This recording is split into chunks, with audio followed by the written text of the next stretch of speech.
2 రోజులుగా ఎడతెరిపి లేకుండా కురుస్తున్న వర్షాల కారణంగా మామిడిపల్లి గ్రామంలోని శ్రీ రేణుకా ఎల్లమ్మ గుడి కూలిపోయింది. సంగారెడ్డి జిల్లా కంది మండలంలోని మామిడిపల్లి గ్రామంలో గత 2 రోజులుగా ఎడతెరిపి లేకుండా కురుస్తున్న వర్షాల కారణంగా అతి పురాతనమైన శ్రీ రేణుకా ఎల్లమ్మ గుడి వర్షాల కారణంగా పూర్తిగా కూలిపోవడం జరిగింది. గ్రామస్తులు గుడి దగ్గరికి చేరుకుని అమ్మవారి పైన ఉన్నటువంటి చెత్తా చెదారం మొత్తం తొలగించి పూజలు నిర్వహించారు. ఈ కార్యక్రమంలోని గ్రామ పెద్దలు, గ్రామ ప్రజలు, తాజా మాజీ ఉప సర్పంచ్లు మరియు వార్డు మెంబర్లు తదితరులు పాల్గొన్నారు.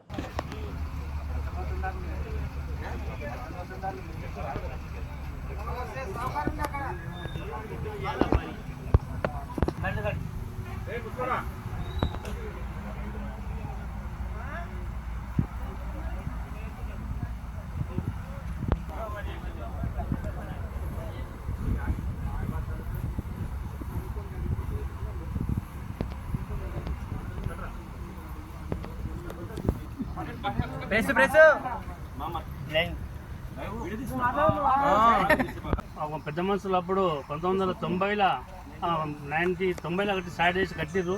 అప్పుడు మట్టితో కట్టిర్రు. వర్షాల కారణంగా గుడి మొత్తం కూలిపోయింది. ఇప్పుడు దానికి అందరూ సహకరించాలని మా గ్రామస్తులం కలిసి స్టార్ట్ చేసినాం. ఇప్పుడు దానికి ఏమైందంటే పురాతన గుడి కాబట్టి కూలిపోయింది. దాన్ని నిర్మించుకోవాలనుకుంటున్నాము. సహకరించాలని పెద్దలు అందరూ కలిసి చిన్నలు కలిసి సహకరించాలని కోరుకుంటున్నాము. రోజుగా కురుస్తున్న వర్షాలకు పురాతనమైన గుడి 1991 స్థాపించిన గుడి మొత్తం కూలిపోవడం జరిగింది.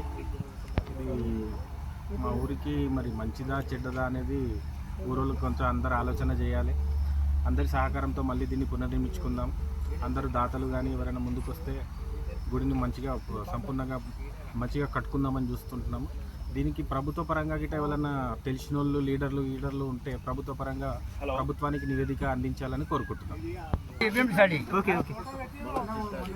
మామిడిపల్లి గ్రామ పెద్దలకు, చిన్నలకు మరియు యువజన సంఘాలకు విన్నపం. ఈ యొక్క అకాల వర్షం కారణంగా రేణుకా ఎల్లమ్మ దేవాలయం కూలిపోయి అమ్మవారిపై మొత్తం మట్టి పడింది. ఈరోజు గ్రామంలో గ్రామ పెద్దలు, చిన్నలు అందరూ సహకరించి మట్టి తొలగించడం జరిగింది. ఇలాగే సహకరించి గ్రామంలో ఉన్న దేవాలయాలన్నీ మంచిగా అభివృద్ధి చేసుకోవాలని కోరుకుంటున్నాను. దేవతల ఆశీస్సులు ఇళ్ళవేళలా ఈ గ్రామంపై ఉండాలని కోరుకుంటున్నాను.